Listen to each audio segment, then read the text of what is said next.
Okay, hello everyone. Perkenalkan, my name is Izzatul Fahmah and you can call me Izzat. In this video, I will tell you about Introduction to Social Linguistics. So, langsung saja, what is social linguistics? Apa sih social linguistics itu? Jadi, dari istilahnya, social linguistics itu berasal dari dua disiplin ilmu yang berbeda, yaitu sosiologi dan linguistik. Sosiologi ini dapat dikatakan studi yang membahas tentang struktur sosial, perilaku sosial, organisasi sosial, dan hubungan antara orang perorangan atau antara kelompok. Yang dalam pengertian yang lebih luasnya, studi sosiologi ini adalah tentang kelompok orang dalam masyarakat, bisa keluarga, klan, suku, dan bangsa. Tentang bagaimana cara mereka berperilaku dan saling mempengaruhi. Sedangkan linguistik ini sendiri adalah ilmu tentang bahasa, dan objek kajiannya pun adalah bahasa. Ya, tentang bahasa lah pokoknya.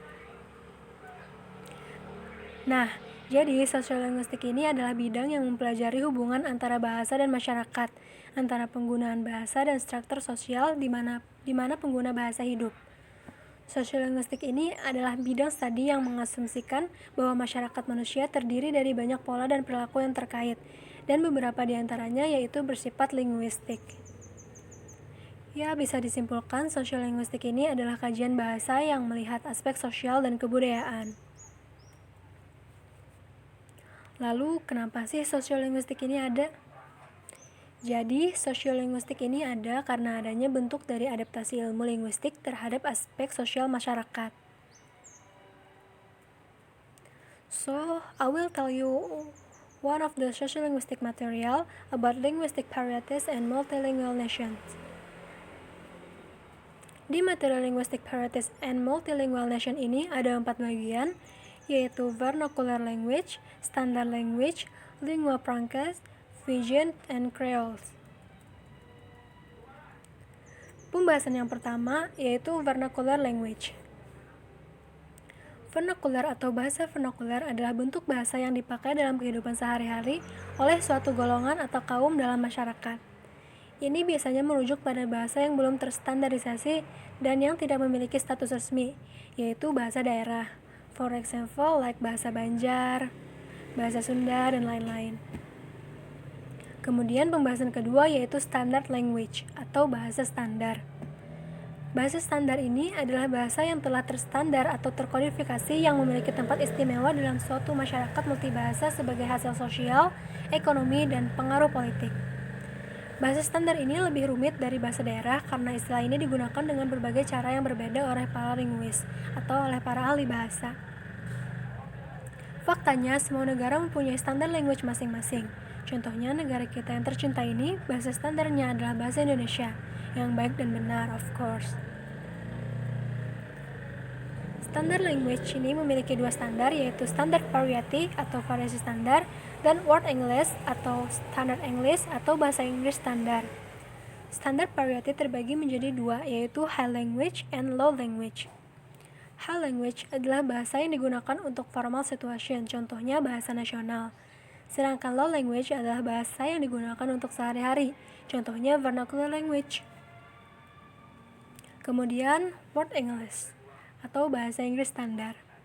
Istilah word English dan new English telah digunakan untuk menekankan jarak dari perbedaan variasi pada bahasa yang telah dikembangkan sejak abad ke-19.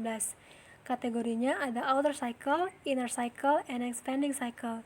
Outer cycle ini adalah variasi bahasa Inggris yang mana penuturnya menggunakan bahasa Inggris sebagai bahasa kedua, sedangkan inner cycle adalah penutur asli. Dan expanding cycle adalah bahasa Inggris yang dapat sentuhan dari bahasa kedua dan bahasa pertama. Pembahasan selanjutnya yaitu lingua franca atau bahasa penghubung.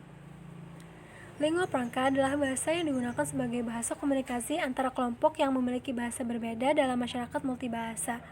Bahasa penghubung adalah bahasa yang digunakan untuk berkomunikasi oleh orang-orang yang bahasa pertamanya atau bahasa ibunya berbeda. Di beberapa negara, bahasa penghubung yang paling berguna dan banyak digunakan adalah bahasa resmi atau bahasa internasional.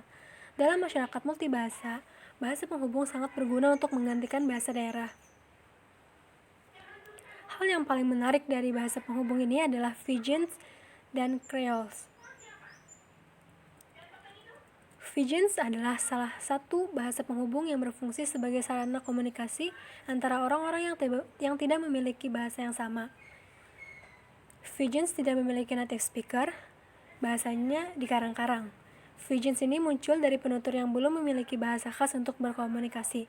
Sedangkan Creole adalah Fijians yang telah diturunkan kepada generasi baru yang diajarkan sebagai bahasa ibu mereka, sehingga Creole memiliki native speaker dan mengalami perkembangan. So, itu tadi pembahasan sociolinguistic about linguistic varieties and multilingual nation.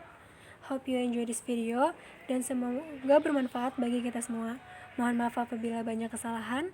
Thank you for watching and see you on my next video. Bye.